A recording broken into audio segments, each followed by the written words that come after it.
Hi guys, in this video we will be talking about brand voice and tone. So every company, author, uh, organization have their own brand voice and tone. Sometimes it is recognizable, sometimes it is subtle. In the sense that when you read a newspaper article and you immediately be like, "Oh, I recognize this author. I know who would have written it." So brand voice and tone are what make someone or an organization recognizable. So, what is tone? Tone is how you sound to your readers. When somebody reads your blog, how does it sound? Does it sound assertive? Does it sound informational? Is it conversational? Is it casual? What is the tone of your blog? For example, take the sentence. The meeting starts at 7 p.m. and it will be held at the community center. So this sentence is very straightforward and informational. The second one is the same message but written differently. You won't want to miss the meeting tonight at 7 p.m. It's going to be amazing and everyone will be there. It's the same message but it sounds more conversational and very persuasive. It's persuading you to come to the meeting. So how you phrase and what words you use will determine how people see your blog. Coming to voice, it is much more a slightly vague concept. It Some people describe it as voice is how you write or it's your perspective. It's something that is very unique to a particular author or a company. Uh, it's something that you develop over time as you keep writing many pieces. Okay.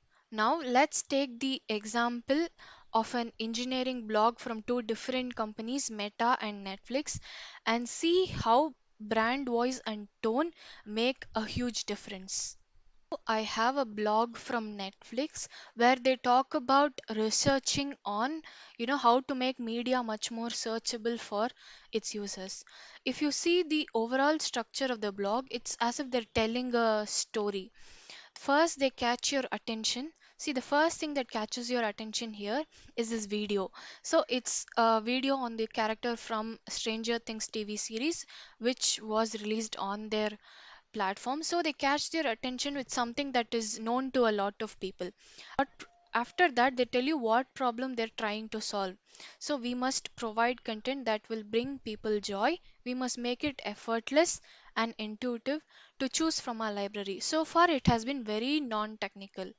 So after that, they go on and they explain what approaches they're trying to, what features and what approaches they are trying as part of this research. Even now, the pacing is slow and it's still non-technical. After that, slowly it becomes very intense and it's full on technical content with flowcharts and diagrams and explaining the ML algorithms. So it's like a story. Initially, it's very slow. They're introducing the characters, they're introducing the problem, and then it becomes intense. So this kind of blog, even for non-technical audience who are interested in the behind the scenes of how Netflix works, they can read the blog till for a few sections and then skip it. So it is the audience for this blog is much wider.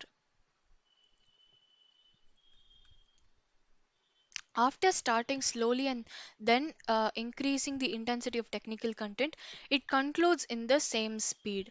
So after becoming technical at one point, it stays technical and then the summary is also fully technical. Now we will take the example of the blog from Meta where they talk about how Facebook encodes your videos. The first thing that catches your attention is this featured image.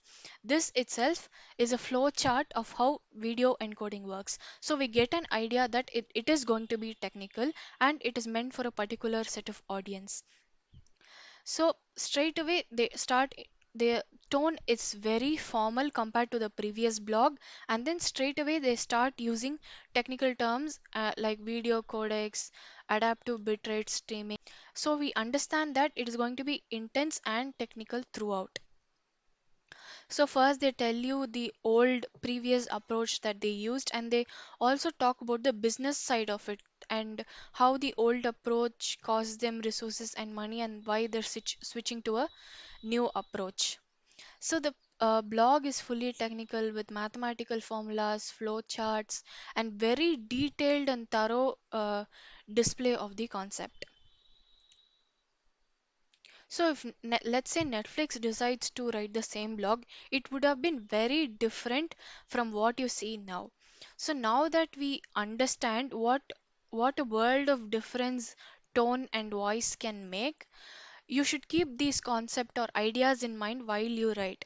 Initially, you may not be able to decide on a tone or voice, but as you keep writing, there will be something that appeals to you and is your comfort zone in which you excel very well. So, develop your voice and tone as you keep writing, and try to read your blogs to get a sense of get to get an idea of what works for you.